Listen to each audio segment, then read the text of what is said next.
Guerrero versus Berto. I got this one wrong as well, folks. So that puts me at 0-2 on the weekend. But hey, it happens. It's boxing, right? Gotta love it. Anyway, Berto got knocked down twice early in the fight. Uh, I'm not convinced that was because of Guerrero's power, though there were times after that it did look to me like Guerrero hurt Berto.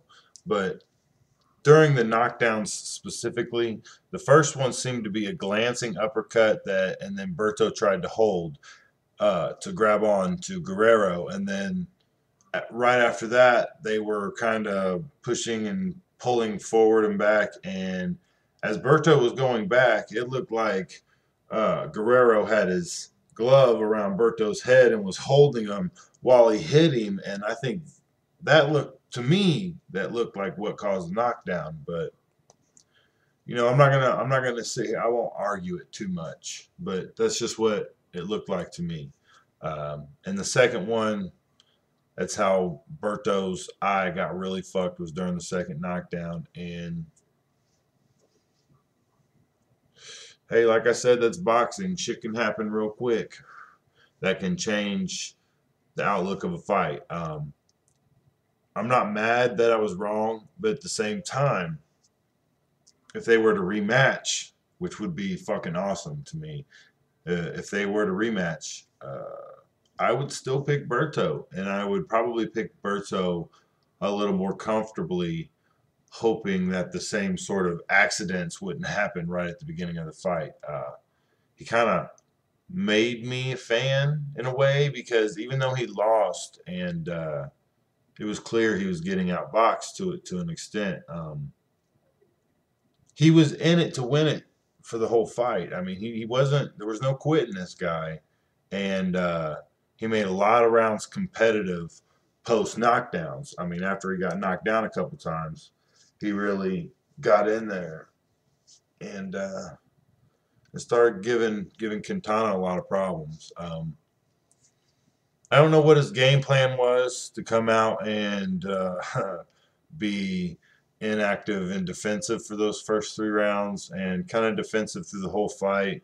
This whole shoulder roll attempt, it's just not him. As much as I dislike how poor Berto's defense was to begin with, and maybe I should be applauding that he's trying to work on a weakness,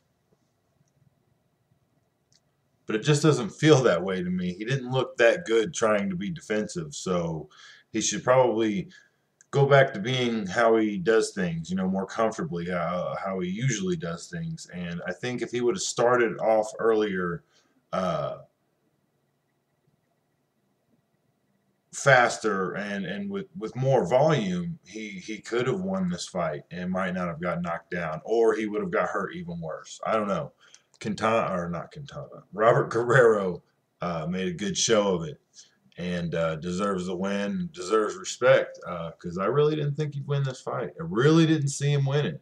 I agreed that it would be close. I agreed it was 50-50, but I just really thought Berto was going to win, and I was wrong as shit. So props to Guerrero, man. He got it done. But as far as seeing bigger fights right now, I don't want to see it. I want to see Guerrero versus Berto too.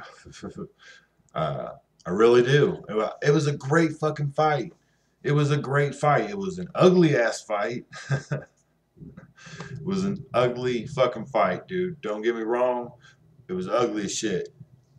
But it was awesome to watch too. There were lots of good crisp punches in there, but it was an inside rough and tumble.